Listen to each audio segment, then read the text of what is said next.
This week, our emphasis is on our ability to hold our breath. So why is this so important in the water? Because if we can hold our breath for a long time, it gives us a sense of control, a sense of freedom of being able to do more of the things that we want to do, and therefore it helps us relax more. And the more relaxed you can be when you swim, the better you're going to swim. So how does this work? When we're in the water, we can't breathe. We have to manipulate our body to get our mouth or nose out to take a breath. So our ability to have time between those breaths, one, it means that we know that we have more control. So if I know that I don't have to breathe for another minute, it relaxes my mind and it allows my body and nervous system to relax. And the more relaxed we feel on the water, the better we will float, the better we're going to move. The second thing is, if I know that I don't have to breathe for 30 seconds or a minute, it means my ability to work on skills increases.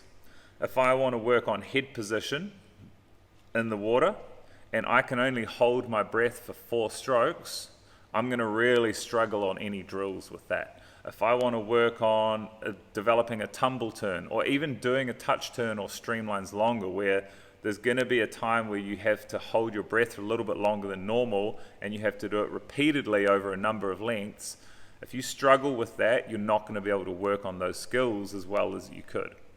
So it all boils down to how long can I hold my breath. So how do I practice holding my breath more?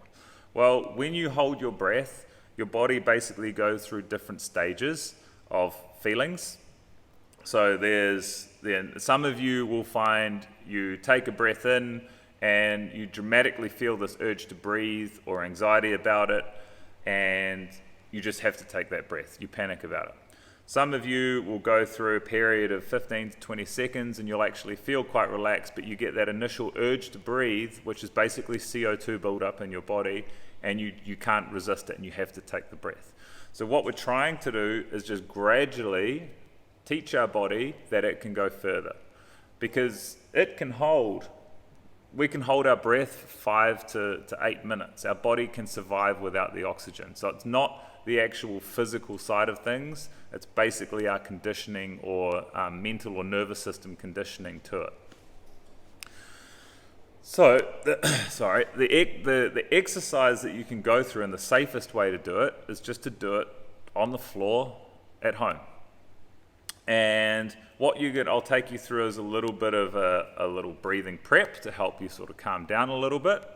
And then you simply take a breath in, you chuck a stopwatch on, and you see how long you can go. Easy as that. And then over time, you're learning to hear the signals around, do I actually need to breathe? Or if I push past that for 5 to 10 seconds, does that urge change? Or I convince myself that I can go a little bit longer. So the goal is just to incrementally teach your body that it can go a little bit further. And that's all it is. So the prep for this is nice and simple. The first part of it is you want to understand breathing in your nose, breathing out your mouth. Okay, if you can. If you struggle because of nasal problems to breathe in your nose, then obviously you can breathe in your mouth as well. But you need to be making sure that you breathe deep into your belly here, and that you allow your rib cage to expand. So the initial part of the air, or the initial air, comes into our belly, and if we go a little bit deeper, what happens is our rib cage. So a little test you can do for this is you find your bottom of your ribs, you put your fingers together on an exhale, and then when I breathe in, your fingers separate, and then when I breathe out, they come back in. So the first part of our breath needs to go deep, and then after that bit gets filled up, our ribs expand a little bit, and there's also a little bit we can keep up the top as well. But for this prep exercise, make sure that initial breath goes down into our belly, nice and deep. So in through your nose, and you're just going to count how long it takes to get, let's say, an 80% in breath. So you're not going to your maximum amount of air in your body, you're only going to about an 8 out of 10. So I count how long that takes. It might take a count of 3. And then what I want to do on the exhale, I want to purse my lips a little bit because you want to leave a little bit of restriction. You could even make a little sound like shh. You want that exhale to be about double the amount of time that your inhale was. So if I count a count of 3 in, you want it to be 6 out. If it takes me 4 to go in, you want it to be 8 out. So you're emphasizing the length of the exhale. And this is going to help calm your nervous system down and just prep you for holding your breath. So that's the initial bit. You can do that for 1 to 2 to 3 minutes, however long you want to. You could just do that and practice doing that. That's also a nice little technique. Now, when you go to hold your breath, you're essentially going to take one good strong breath in. It doesn't, again, you don't need to go to your maximum because sometimes when we go big, it generates a bit too much tension. So it doesn't need to be a huge breath in. And you can take it in through your mouth. And then all you do is shut and wait. And you, as I said, you're going to go through different stages. So for me, I'll get an initial urge to breathe. Let's say it might be around 20, 30 seconds. And it will just be a subtle little thing. But I know that I can get to 3.5, 4 minutes. So that initial thing is just, that's okay.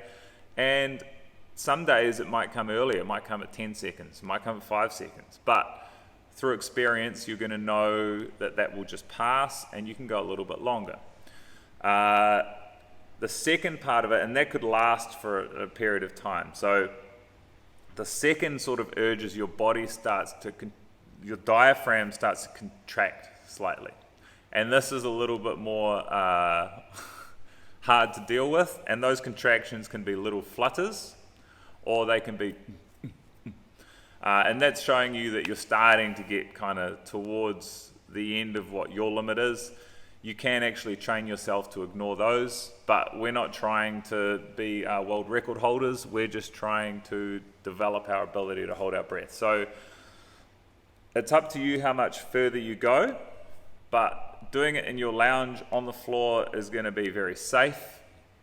If you practice holding your breath in the water and you black out, then that is where the danger comes in because you're now unconscious in the water and you will drown unless someone drags you out. So give this a little go at home. See if you can get, if you're a person that struggles to hold your breath, see if you can get to 20, 30 seconds. If you're someone that can hold a little bit longer, can you get to 1.5, 2 minutes? I think many of you will surprise yourself with a bit of practice how much more calm you can be. And then take that learning into the water. Just remember in the water, you never want to go, unless you're experienced at doing it, just make sure you go to like a 7 and 8 out of 10. You don't need to be like going to a 10 out of 10. If you have any questions around this, fire them back. Enjoy.